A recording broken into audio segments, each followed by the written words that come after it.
Normal அயனிங்க்கும் steam press அயனிங்க்கும் என்ன difference? நம்ம பண்ண போறோம் ஆல்ரெடி ராமர்ல கரிப்பட்டி யூஸ் பண்றது, கரண்ட் யூஸ் பண்றது, இதுக்கு என்ன டிஃபரன்ஸ்னா, நம்ம வந்து நீங்க கரிப்பட்டி யூஸ் பண்ற கடையில பாத்தீங்கன்னா வந்து ஒரு டப்பாவை தண்ணி வச்சிருப்பாங்க, அது துணியை தொட்டு உங்க துணி மேல வந்து ஈரத்தை வச்சு மேல அயன் பண்ணுவாங்க. சரிங்களா? ஹீட் வந்து நல்லா அயனிங் ஆகும் அப்படின்னு. ஆனா நம்ம வந்து ஸ்டீமை வச்சு அயன் பண்றோம். சரிங்களா? இன்னொன்று என்னன்னா வந்து நம்ம ஒரு சட்டையை அயன் துவைக்கிறோம், துவைச்சிட்டு அப்படியே கொண்டு போய் அயன் பண்ணா என்ன ஆகும்? நல்லா அயன் ஆகுவார். ஆனா துணியுடைய குவாலிட்டி குறைஞ்சு கொஞ்ச நாள் வந்து கிழிஞ்சிடும். சரிங்களா? அதோடைய தன்மை வந்து உடஞ்சிடும். சரிங்களா? ஆனா நம்ம வந்து தண்ணியை வச்சு தான் அயன் பண்ணே போறோம், ஸ்டீமா மாத்தி அயன் பண்றோம். இண்டஸ்ட்ரீஸ்ல ஃபுல்லாமே நம்ம வந்து ஒரு சட்டை வாங்கணும்னா அந்த சட்டை மேனுஃபேக்சரிங் பண்ண இடத்துல எந்த மாதிரி அயன் பண்ணிருக்காங்கன்னா இதை யூஸ் பண்ணி தான் அயன் பண்ணிருப்பாங்க.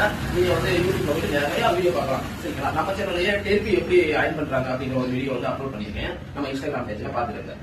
அதுதான் நம்மளுடைய அயனிங் ஸ்பெஷல் வந்து அதை தான் பண்ணுவோம். மற்ற இதை மாதிரி நம்ம தண்ணியை மேல ஊற்றி இதை ஸ்ப்ரே பண்ணி அயன் பண்ண போறோம்.